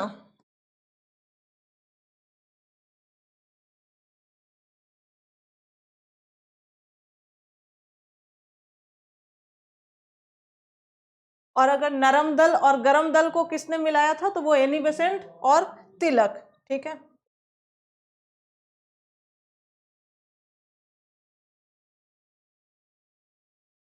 देखिए दूसरा कथन कहता है फिरोज शाह मेहता के निधन के परिणाम स्वरूप बॉम्बे समूह का विरोध कम हो गया, जिससे अंततः कांग्रेस के भीतर चरमपंथियों का एकीकरण हुआ। बिल्कुल ये सही बात है। तीसरा कथन है अंबिका चरण मजूमदार ने उक्त आयोजन की अध्यक्षता की। बिल्कुल सही बात है। आपका सही कौन सा है होगा? सही कौन सा है? 2 और 3 सही जवाब है ऑप्शन बी। ऑप्शन बी सही जवाब है। अगले प्रश्न पर आइए। 49 नंबर प्रश्न देखिए। कहता है निम्नलिखित में से कौन सी स्वराजवादियों की उपलब्धियां थी? ठीक है, पहला कथन देखिए। पहला कथन है 1923 में मध्य प्रांत की प्रांतीय विधानसभा में निर्णायक बहुमत वाली सरकार की स्थापना। बिल्कुल सही बात है। दूसरा कथन है 1925 में केंद्रीय विधानसभा के अध्यक्ष के रूप में विठल भाई पटेल का चयन। बिल्कुल सही बात है। तीसरा कथन है 1928 में सार्वजनिक सुरक्षा विधेयक की अस्वीकृति। बिल्कुल सही बात है। आपको बताना है कि सही कौन सा है। तो 1, 2 और 3 तीनों कथन सही है। Option D. अगले प्रश्न पर आइए। 50 नंबर प्रश्न देखिए। कहता है निम्नलिखित घटनाओं पर विचार करें। ठीक है, घटना है सरकार द्वारा बंगाल विभाजन का रद्द कब हुआ था? ये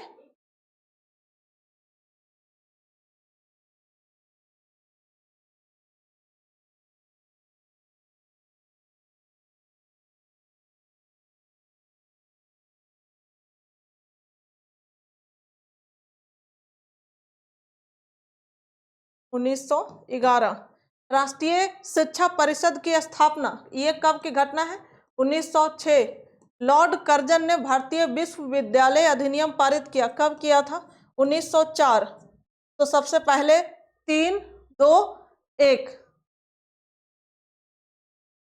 3, 2, 1।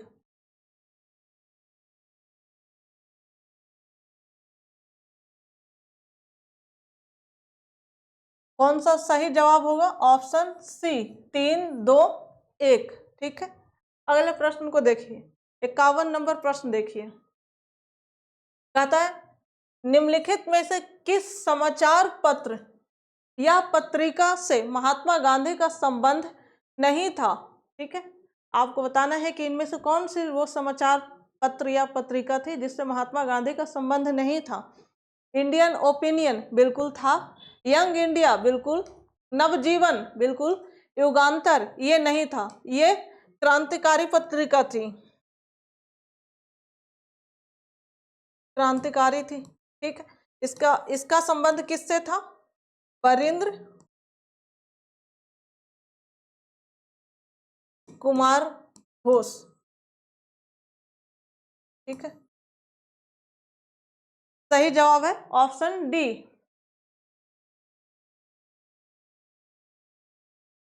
52 नंबर प्रश्न देखिए।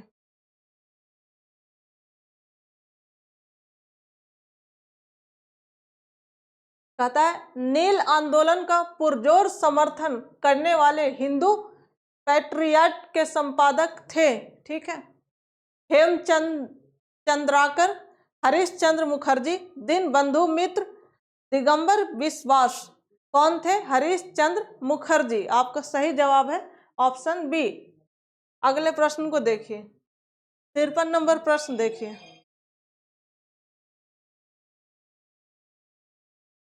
53 नंबर प्रश्न कहता है निम्नलिखित कथनों पर विचार करें। ठीक है, कथन क्या है?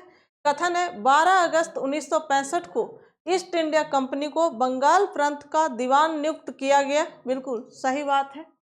दूसरा कथन है बंगाल की दीवानी ने ब्रिटेन से सोना और चांदी आयात करने की आवश्यकता को समाप्त कर दिया। नहीं, समाप्त नहीं किया था, कम कर दिया था, कम कर दिया था। दूसरा कथन गलत है। आपको बताना है कि उपरोक्त में से कौन सा कथन सही है। केवल एक, केवल दो, एक और दो दोनों, उपरोक्त में से कोई भी नहीं। कौन सा कथन सही है? Option A. अगले प्रश्न को देखिए।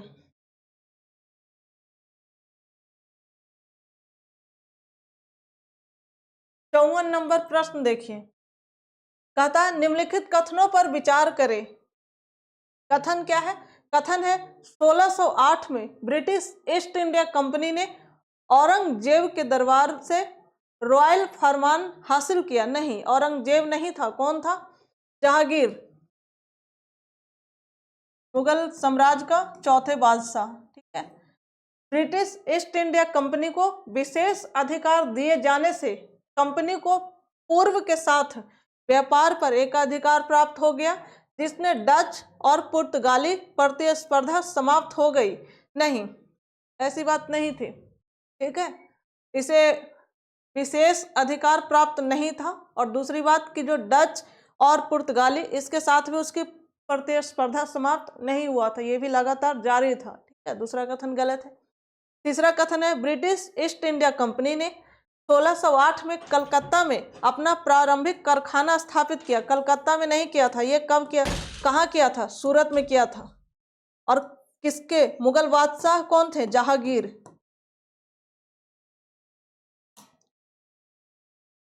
आपको बताना है कि ऊपर दिए गए कथनों में से कौन सा गलत है। कौन सा गलत है? पहला कथन भी गलत है, दूसरा भी गलत है, तीसरा भी गलत है, तीनों कथन गलत है। आपका सही जवाब होगा ऑप्शन डी।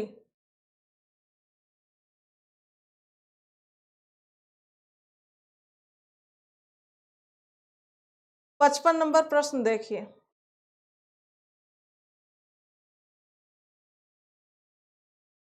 देखिए, कहता है सूची 1 को सूची 2 से सुमेलित करें और सूचियों के नीचे दिए गए कोड का उपयोग करके सही उत्तर चुनें। एक तरफ समाचार पत्र है और दूसरी तरफ वह व्यक्ति का नाम है जिसने इसे शुरू किया था। ठीक है, आपको सही मिलान करना है। बॉम्बे क्रॉनिकल, ये किनकी होगा? ये फिरोज शाह मेहता, A3। ठीक है। Commonwealth, Annie Besant, B1। Leader, Madan Mohan Malviya, 3-2। Searchlight, Sachchidanand Sinha, 4 का 4 होगा। सही जवाब कौन सा होगा?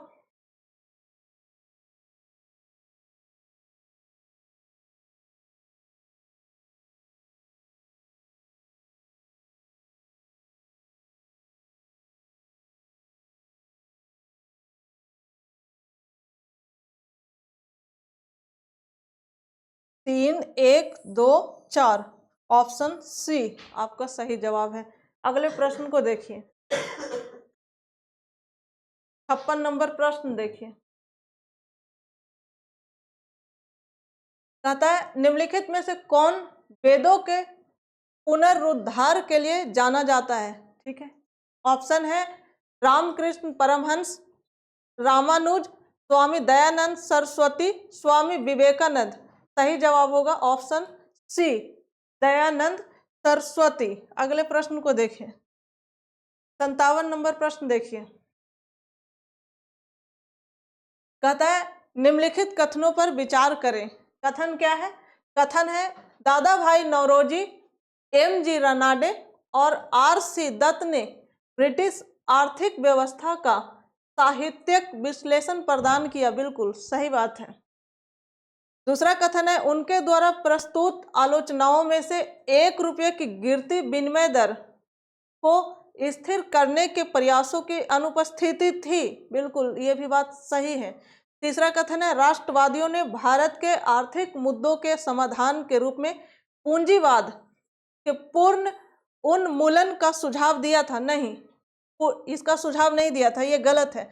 जबकि कई ऐसे राष्ट्रवादी थे जिनका जो पृष्ठभूमि था वो पूंजीवादी था। और भारतीय राष्ट्रीय कांग्रेस में जो सबसे ज्यादा योगदान दिया था, वित्तीय सहायता प्रदान किया था, वो पूंजीवादियों ने ही किया था, पूंजीपति वर्ग ने ही किया था। ठीक है, तो तीसरा कथन गलत है, दूसरा कथन सही है। आपका सही जवाब होगा ऑप्शन ए। अगले प्रश्न पर आइए। 58 नंबर प्रश्न देखिए। कहता है सत्यार्थ प्रकाश किसने लिखी? ठीक है, राजा राम मोहन राय, महात्मा गांधी, स्वामी विवेकानंद, दयानंद सरस्वती। किसने लिखी थी? Swami Dayanand Saraswati, option D. अगले प्रश्न को देखिए।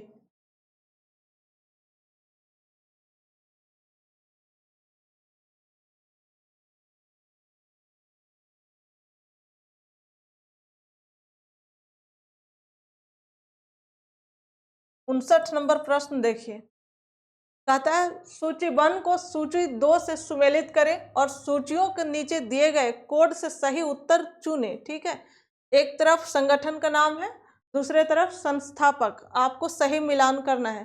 ब्रिटिश ईस्ट इंडिया एसोसिएशन किसने? राधाकांत देव।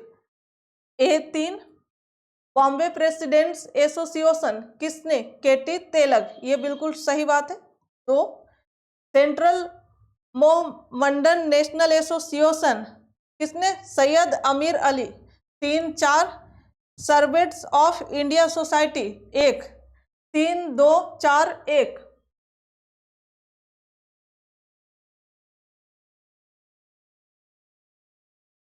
सही जवाब होगा ऑप्शन बी 3 2 4 1 सही जवाब है। अगले प्रश्न पर आइए, 60 नंबर प्रश्न देखिए,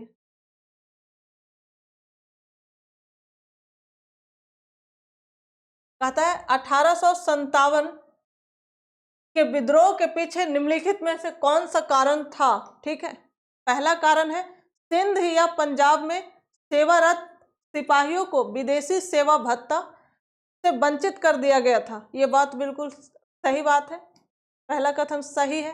दूसरा कथन है सामान्य सेवा भर्ती अधिनियम में कहा गया कि सिपाहियों को विदेशों में ब्रिटिश क्षेत्रों में सेवा करने के लिए तैयार रहना चाहिए। ये भी बात बिल्कुल सही बात है। तीसरा कथन है सैन्य अधिकारियों ने सिपाहियों को जाति और सांप्रदायिक चिन्ह प्रदर्शित करने से रोक दिया था। यह भी बात सही है, आपका तीनों कथन सही है। आपको बताना है कि नीचे दिए गए कोड का सही उपयोग करके सही उत्तर चुने, कौन सा सही होगा? 1 2 और 3, तीनों कथन आपका सही है, आपका सही जवाब है ऑप्शन डी। अगले प्रश्न पर आइए, 61 नंबर प्रश्न देखिए, कहता है निम्नलिखित में से कौन भारतीय राष्ट्रीय कांग्रेस से कभी संबंधित नहीं थे? ठीक है, फिरोज शाह मेहता, हकीम अजमल खान, खान अब्दुल गफ्फार खान, सर सैयद अहमद। सर सैयद अहमद भारतीय राष्ट्रीय कांग्रेस से कभी भी इनका संबंध नहीं था, इन्होंने कभी समर्थन नहीं किया था। सही जवाब है ऑप्शन डी। अगले प्रश्न को देखिए, 62 नंबर प्रश्न देखिए, कहता है गदर आंदोलन के संबंध में निम्नलिखित कथनों पर विचार करें। ठीक है, कथन है गदर का उद्घाटन संस्करण उर्दू भाषा में छपा था। बिल्कुल सही बात है, पहला जो इसका संस्करण छपा था वो उर्दू भाषा में था, और दूसरा जो छपा था वो दूसरा कौन सा था? दूसरा गुरुमुखी था, दूसरा गुरुमुखी था। बिल्कुल सही बात है। देखिए दूसरा कथन है द्वितीय विश्व युद्ध के आगमन ने गदर आंदोलन की गति को महत्वपूर्ण रूप से प्रभावित किया। नहीं, द्वितीय विश्व युद्ध कब हुआ था? 39 में। ये गदर आंदोलन कब हो रहा है? 1914 में। समर्थन इसने नहीं दिया था, द्वितीय ने नहीं दिया था, किसने? प्रथम विश्व युद्ध। ठीक है, दूसरा कथन गलत है। तीसरा कथन देखिए, कहता है कोमागाटा मारू घटना की जांच के लिए शोर समिति की स्थापना की गई थी। बिल्कुल सही बात है, आपको बताना है कि सही कौन सा है। केवल 3, केवल 2 और 3, केवल 1 और 3, 1 2 और 3, कौन सा सही है? आपको सही जवाब होगा 1 और 3। अगले प्रश्न को देखिए, 63 नंबर प्रश्न देखिए, 63 नंबर प्रश्न कहता है निम्नलिखित में से किसे कभी भी भारतीय राष्ट्रीय कांग्रेस का अध्यक्ष नहीं चुना गया? लाला लाजपत राय, एनी बेसेंट, मोतीलाल नेहरू, बाल गंगाधर तिलक। बाल गंगाधर तिलक को कभी नहीं चुना गया था। ठीक है, अगले प्रश्न को देखिए, 64 नंबर प्रश्न देखिए,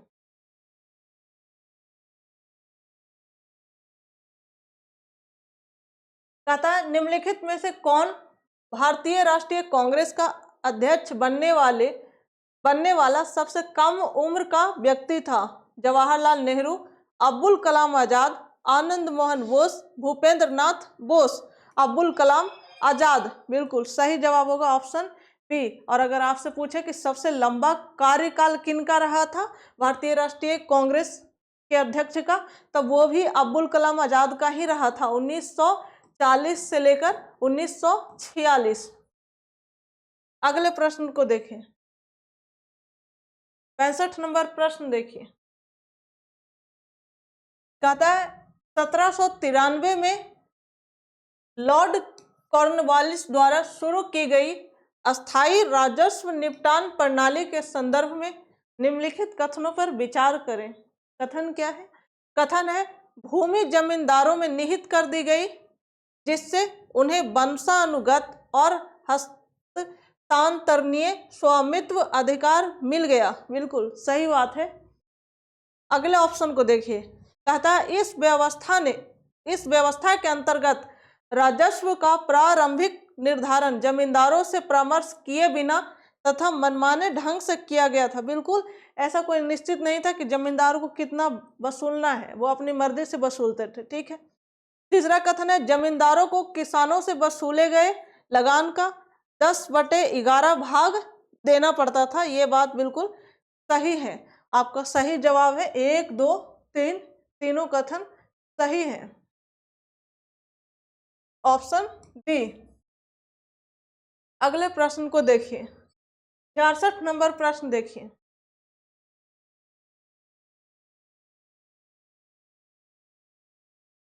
देखिए कहता है निम्नलिखित कथन ए और कारण आर पर विचार करें। ठीक है, कथन और कारण का प्रश्न है, आपको विचार करके बताना है। पहला कथन है जो पहला अभिकथन ए है उसमें कहा गया है कि बाल गंगाधर तिलक एक सांप्रदायिक थे। नहीं, ऐसा नहीं है, गलत है। दूसरा है उन्होंने धर्म को एक राजनीतिक हथियार के रूप में इस्तेमाल किया। ये बात बिल्कुल सही है, उन्होंने धर्म को राजनीतिक हथियार के रूप में इस्तेमाल किया था, लेकिन उनका जो उद्देश्य था वो सांप्रदायिक नहीं था। वो एक उत्साही राष्ट्रवादी थे। वो जनता में राष्ट्रवादी भावना को प्रेरित करने के लिए गणपति और शिवाजी महोत्सव की शुरुआत किए थे, लेकिन वो सभी के लिए किए थे, सभी भारतीयों के लिए वो राष्ट्रवादी भावना को वो प्रेरित करना चाहते थे। ठीक है, ये पहला जो है ए है वो गलत है, आर सही है। आपका सही जवाब है आर सही, सॉरी ए सही है लेकिन आर गलत है, ऑप्शन सी। अगले प्रश्न पर आइए, 67 नंबर प्रश्न देखिए।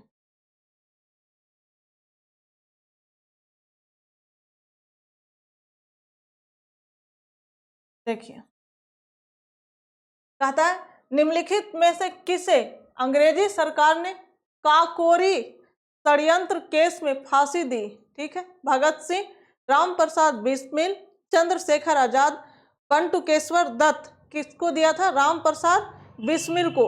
और यहाँ से जो अंग्रेजों को चकमा देने में काकोरी षड्यंत्र केस में जो सफल हुए थे वो कौन थे? चंद्रशेखर आजाद। इन्होंने अंग्रेजों को चकमा देने में ये सफल हो गए थे, यहाँ से वो भाग निकले थे। ठीक है, तो आपका सही जवाब होगा ऑप्शन बी। अगले प्रश्न को देखिए,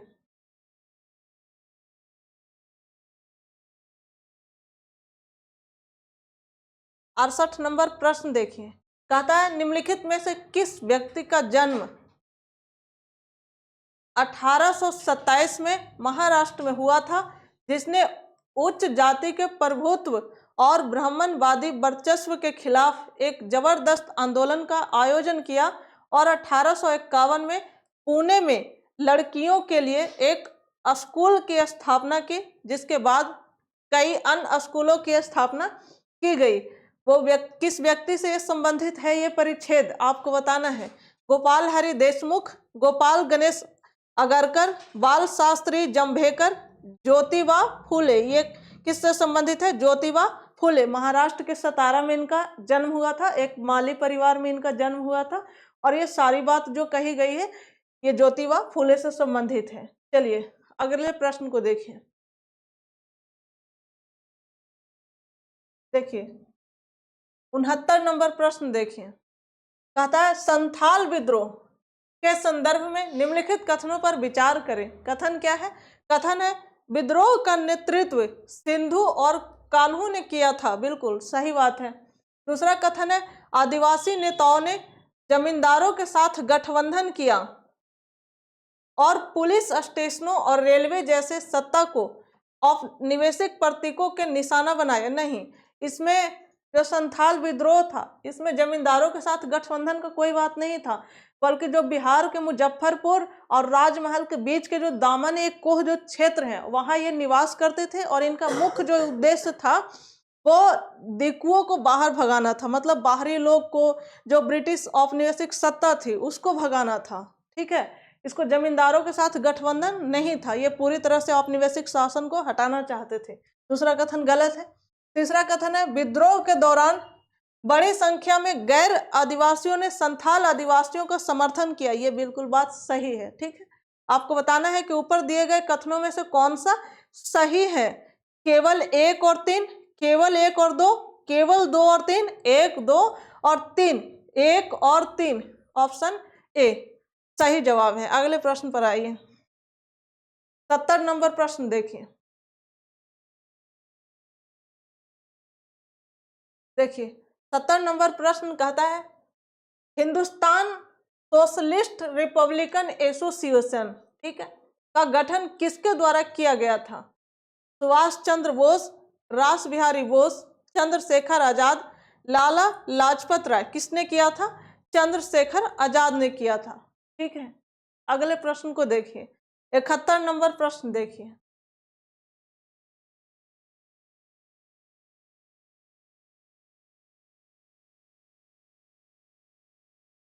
देखिए भगत सिंह और बंटुकेश्वर दत्त सहित उनके दोस्तों ने किस तारीख को असेंबली हॉल के अंदर कम तीव्रता वाले बमों का इस्तेमाल करने की योजना का अंजाम दिया था?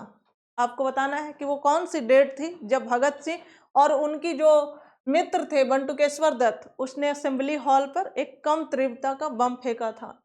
8 अप्रैल 1929, 8 अप्रैल 1928, 8 अप्रैल 1930, 8 अप्रैल 1931। कब फेंका था? 8 अप्रैल 1931 सही जवाब है, ऑप्शन ए। अगले प्रश्न पर आइए। 72 नंबर प्रश्न देखिए। कहता है निम्नलिखित में से कौन गदर पार्टी से संबद्ध नहीं था? ठीक है, लाला हरदयाल, पंडित रामचंद्र, बरकतुल्ला, खुदीराम बोस। कौन संबंधित नहीं थे? खुदीराम बोस। ठीक है, गदर पार्टी ये 1914 की पार्टी, और इनकी फांसी जो दे दी गई थी कब हुआ था? 1908 में। फांसी इनको क्यों हुआ था? किंग फोर्ड इनकी बमबारी पर हुआ था, किंग फोर्ड बमबारी के कारण हुआ था। ठीक है, और इनके एक और मित्र थे, वो कौन थे? प्रफुल्ल चाकी, प्रफुल्ल चाकी।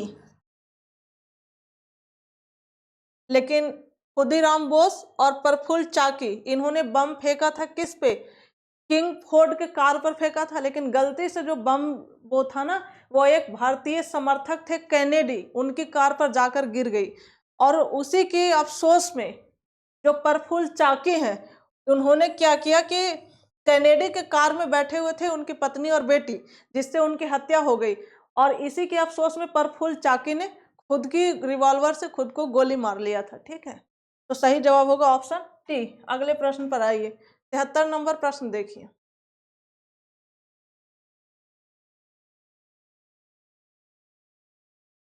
कहता है भारत में औपनिवेशिक शासन की प्रारंभिक अवधि के संबंध में निम्नलिखित में से कौन से शहर जो कभी प्रमुख शहरी व्यापार केंद्र थे? ठीक है, ब्रिटिश द्वारा राजनीतिक नियंत्रण हासिल करने के बाद 18वीं शताब्दी के मध्य तक अपना महत्व खो बैठे। आपको बताना है कि वो कौन से शहर थे। ठीक है, सूरत, मसूलीपट्टनम और ढाका, मद्रास, कलकत्ता और बॉम्बे, पुणे, नागपुर और बडोदरा, सेरीपट्टम, हैदराबाद और तंजौर। वो कौन से शहर थे? सूरत, मसूलीपट्टनम और ढाका। ठीक है, आपका सही जवाब है ऑप्शन ए। 74 नंबर प्रश्न देखिए।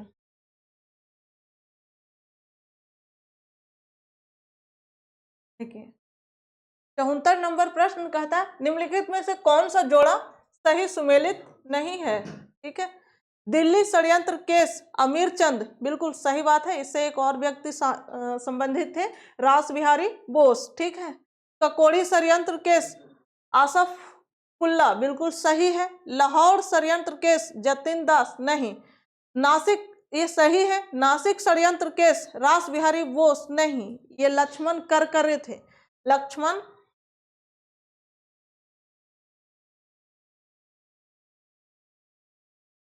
कर रहे, ठीक है।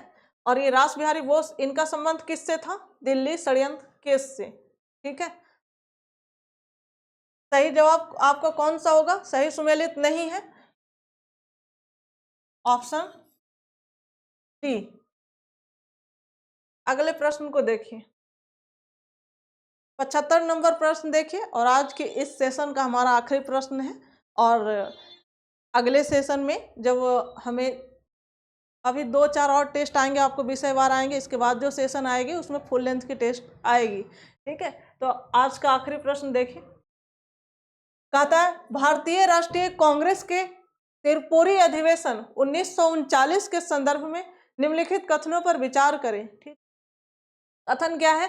कथन है गोविंद बल्लभ पंत द्वारा पिछली कांग्रेस कार्य समिति का पूर्ण विश्वास व्यक्त करते हुए एक प्रस्ताव रखा गया था। ये बात बिल्कुल सही बात है। दूसरा कथन है सुभाष चंद्र बोस के इस्तीफे के बाद राजेंद्र प्रसाद को राष्ट्रपति चुना गया था। बिल्कुल सही बात है। जब सुभाष चंद्र बोस ने इस्तीफा दे दिया था तो उसके बाद जो अध्यक्षता की थी वो किसने की थी? राजेंद्र प्रसाद ने। सही बात है।